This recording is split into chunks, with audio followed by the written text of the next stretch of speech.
Сәлем, білімпаз балақай. Бүгін сауатташу негіздері оқу қызметі. Балалар, бүгін біз мектепке не үшін барамыз деген жаңа тарауды бастаймыз. Бүгінгі оқу қызметіміздің тақырыбы мектеп бізге не үйретеді? А дыбысы және әріпі. Балалар, бүгінгі оқу қызметінің мақсаты сөздегі дыбыстарды, олардың түрлерін ажыратып дұрыс дыбыстау. Суреттегі кітаптардан ақпараттарды табу. Сөз, сөйлем сызбасын құру. Жазу жолын, жол аралық кеңістікті, жолдың жоғарғы және төменгі сызығын сақтап, әріп элементтерін жазу. Балалар, оқу қызметін бастамас бұрын шаттық шеңберін бірге айтып алайық. Күндей жадырап, жұлдыздай жарқырап, судай мөлдір таза көңілмен бүгінгі күнімізді бастайық, балалар. Балалар, бүгін біз әріптерді бастаймыз. Яғни бүгіннен бастап біз әріптер әлеміне саяхатқа аттанамыз. Ендеше балалар, оқу қызметімізді бастамас бұрын өткен сабақтарға бір шолу жасап алайықшы. Балалар, біз өткен болатынбыз. Сөйлем дегеніміз не, балалар? Сөйлем дегеніміз не? Сөйлем дегеніміз екі немесе одан да көп сөздерден құралады. Яғни жасыл түспен мен сендерге сөйлемнің сызбасын көрсетіп тұрмын. Екінші сұраққа қараймыз. Сөз дегеніміз не, балалар?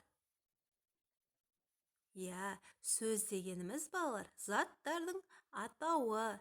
Яғни келді, кетті, отыр, немесе алма, мүсін, тағы да басқа да сөздерді біз осылай атаймыз. Сөз дегеннің сызбасын көк түспен сендерге белгілеп қойдым. Есімізге сақтап аламыз. Үшінші сұрақ, сөз нелерге бөлінеді? Біз бұны өткен болатынбыз. Сөз нелерге бөлінеді, балалар? Өте жақсы, дұрыс айтасың. Сөздер буынға бөлінеді. Ал буын дегеніміз не еді, балалар? Буын дегеніміз, балалар, сөздер дауысты дыбыстар санына қарай буынға бөлінеді. Кәне, балалар, бәріміз бірге тақта, парта және қалам сөздерін буынға бөліп көрейікші. Ал бірге бөлеміз. Тақта сөзін. Тақта. Неше буын екен, балалар? Дұрыс таптың. Екі буын. Парта. Парта. Неше буыннан тұратын сөз екен? Өте жақсы. Екі буыннан тұрады екен. Қалам сөзін кәне бірге буынға бөлейік. Қалам. Неше буын? Өте жақсы. Қалам сөзде екі буыннан тұрады екен. Дыбыстар неше бөлінетін еді? Естеріңде ме, балалар? Дыбыстар екі түрге бөлінеді. Дауысты дыбыс және дауыссыз дыбыс. Балалар, естеріңде болса, дауысты дыбыстарды біз қандай түспен белгілейміз? Дұрыс айтасың, қызыл түспен белгілейміз. Ал дауыссыз дыбыстарды біз қандай түспен белгілейтін едік? Өте жақсы. Дауыссыз дыбыстарды біз көк түспен белгілейміз. Балалар, дайын болсаңдар, ал кеттік, бәріміз бірге әріптер әлеміне саяхатқа шығамыз.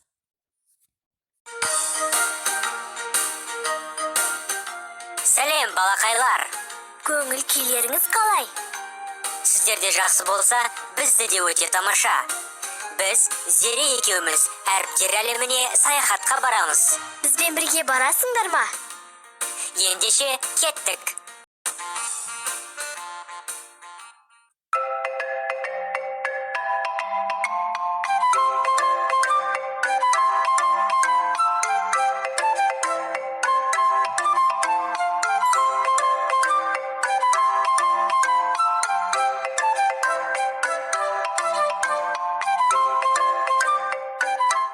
Бұл балалар, алфавиттің ең біріншісі А әріпі. Кәне, айтып көрейікші. А, Ендеше достар, А әрпінен басталатын сөздер айтайықшы. Алма, айна, айран, аялдама. Кәне достар, бірге қайталайық. Алма, айна, айран, аялдама. Достар, А әрпінен басталатын жануарлар атаулары да көп. Қараңдар, сендерді таныстырайын. Бұл аю. Аю. Бұл ара. Ара. Бұл аққу. Аққу. Бұл арқар. Арқар. Балалар, сендер А әріпін үйрендіңдер ме? Ендеше сау болыңдар. Балалар, видеоны қарап шықтыңдар ма? Яғни, әріптер әлеміне саяхатты Зеремен бірге бастап кеттік, иә балалар? Ендеше жұмыс дәптерімізді ашып, суретте не болып жатқанын маған айтыңдаршы. Иә, бұл жерде не болып жатыр? Дұрыс айтасың, мұғаліммен бірге, немесе тәрбиеші апаймен бірге балалар А әріпін үйреніп жатыр екен, иә балалар? Балалар өте қызығушылықпен қайтып жатыр екен. Балалар, осы суретке қарап отырып, суреттен А дыбысы бар зат атауларын іздеп, маған айтып берші. Жақсы ма балалар? Сенің жауабыңды күтемін. Балалар, есімізде сақтаймыз. Әріпті біз жазамыз және көреміз. Ал дыбысты естиміз және айтамыз. Есімізде сақтап алайық балалар. Ендеше оқу қызметімізді әрі қарай жалғастырамыз. Екінші тапсырмаға қарайықшы. Балалар, екінші тапсырмада қандай дыбысты көріп тұрмыз? Дұрыс айтасың, А дыбысы. А дыбысының көңіл күйі қандай екен? А дыбысының тісі сондай қатты ауырып тұр екен, иә? Ол қалай дыбыстап жатыр? А, яғни А дыбысының сенде көңіл күйін қайталап көрсете қойшы маған. Балалар, есімізде сақтаймыз. А дыбысы жуан дауысты дыбыс. А дыбысы қызыл түспен белгіленеді. Үшінші тапсырмаға қараймыз. А әріпімен таныс бол. А әріпі неге ұқсайды деп бізден сұрап жатыр екен. Жер өлшейтін саржан белін буып алған. А дыбысы неге ұқсайды екен балалар? А дыбысы жер өлшейтін құралға ұқсайды екен, иә балалар? Төртінші, А әріпін маған үйдегі магнит тастардан, немесе ермексаздан, немесе қағаз қыстырғыштардан жасап, маған бейнелеп көрсет. Бесінші тапсырмаға қараймыз.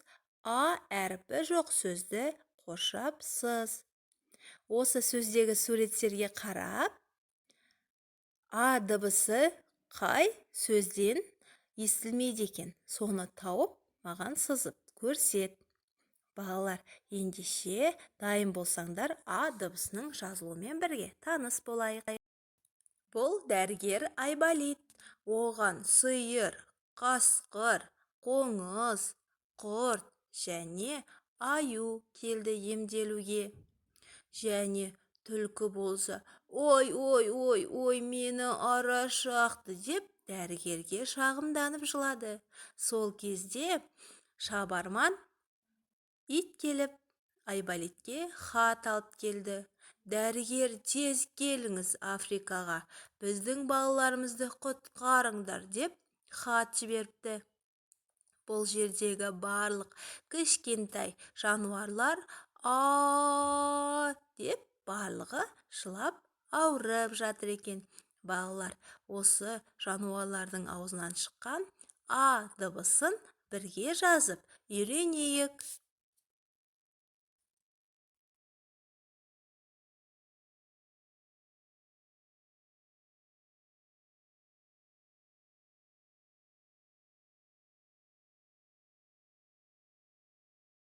жазуды үйренейік.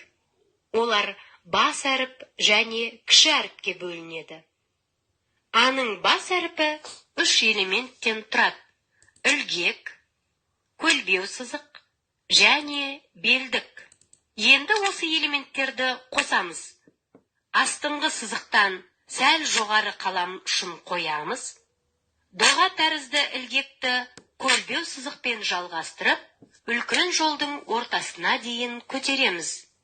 Енді төмен қарай көлбеу сызық түсіріп, ілгек жалғастырамыз. Белбеуін сызамыз. Ал кіші әрпі 2 элементтен тұрады. Дөңгелектен және кіші ілгектен. Кіші сызықтың жоғарғы бөлігінен солға қарай дөңгелек салып, оған ілгекті қосамыз. Енді дәптеріңді ашып, менімен бірге А әріпін жазуды үйрен. Балалар, бүгінгі оқу қызметін бағалап жібер. Егер барлығы түсінікті десең, бас бармағыңды жоғары көтер. Анамның көмегі қажет десең, адам белгісін көрсет. Жоқ, бүгінгі оқу қызметі маған мүлдем ұнамады десең, онда бас бармағыңды төмен түсіріп бағалап жібер. Бүгінгі оқу қызметі аяқталды. Сау болыңдар балалар.